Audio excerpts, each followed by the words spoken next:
জামায়াত নেতাকর্মীদের ২০০ কোটি টাকা নিয়ে লাপাত্তা হয়েছেন আমিরুজ্জামান পিন্টু নামের এক প্রতারক।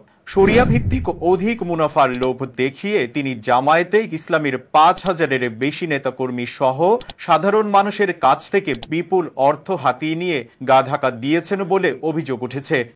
Rainbow multipurpose cooperative society, rainbow homes, rainbow কৃষি উন্নয়ন সংস্থা ও রেইনবো হাসপাতাল, এই ৪টি প্রতিষ্ঠানের মাধ্যমে পিন্টু বিনিয়োগ সংগ্রহ করেন। তিনি জামায়াতপন্থী পরিচয় ও আস্থা কাজে লাগিয়ে প্রবাসী রেমিটেন্স যোদ্ধা, অবসরপ্রাপ্ত চাকুরিজীবী এবং ধর্মপ্রাণ মানুষদের আকৃষ্ট করেন। ভুক্তভোগীরা জানিয়েছেন, ওই প্রতারক পিন্টু নিজেকে শিবিরের সাবেক নেতা হিসেবে পরিচয় দিয়ে এই প্রতারণা করেছেন। তবে স্থানীয় জামায়াত জানিয়েছেন, পিন্টুর সঙ্গে জামায়াতের কোনো সম্পর্ক নেই, সে ৯০-এর দশকের শিবির করত। ভুক্তভোগীরা জানিয়েছেন, দীর্ঘদিন ধরে পিন্টু ও তার সহযোগী হামিদুল হক তোতা মুনাফা দিয়ে বিনিয়োগকারীদের বিশ্বাস অর্জন করলেও ২০২৪ সালের পর থেকে টাকা ফেরত দেওয়া বন্ধ করে দেন। টাকা ফেরত চাইলে তার বাড়ি বা প্রতিষ্ঠানে গিয়ে তাকে পাওয়া যায় না। ঘোরাঘুরি করেও ভুক্তভোগীরা শুধু আশ্বাস শুনেই যাচ্ছেন, কোনো সুরাহা হয়নি। অভিযুক্তদের বিরুদ্ধে থানায় অভিযোগ জানানো হলেও এখনো মামলা হয়নি।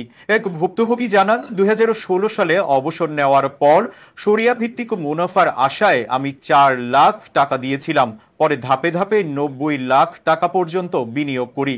এখনো ৮৩ লাখ টাকা পাওনা, কিন্তু পিন্টু গা ঢাকা দিয়েছেন। বগুড়া শহরে জামায়াতে ইসলামীর আমির আবিদুর রহমান সোহেল জানান, আমিরুজ্জামান পিন্টুর সঙ্গে জামায়াতের কোনো সম্পর্ক নেই। ৯০-এর দশকে তিনি ছাত্র শিবিরে ছিলেন, এরপর রাজনীতি করেননি। আমাদের পক্ষ থেকে নেতাকর্মীদের বহুবার সতর্ক করা হয়েছিল যেন কেউ এনজিও বা সমিতির সঙ্গে না জড়ায়। স্থানীয়দের দাবি, জামায়াতের পরিচয় দিয়েই পিন্টু এমন প্রতারণার জাল বিস্তার করেন।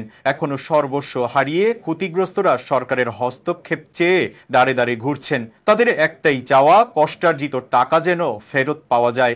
এতক্ষণ তাজা খবরের সাথে থাকার জন্য ধন্যবাদ। ফেসবুকে আমাদের পেজটি ফলো করে আমাদের সাথেই থাকুন। আর আপনি যদি ইউটিউব থেকে দেখে থাকেন, তাজা খবরের চ্যানেলটি সাবস্ক্রাইব করার অনুরোধ রইল। আর আপনি কোথা থেকে দেখছেন আমাদের ভিডিও, সেটি কমেন্টে জানাতে ভুলবেন না।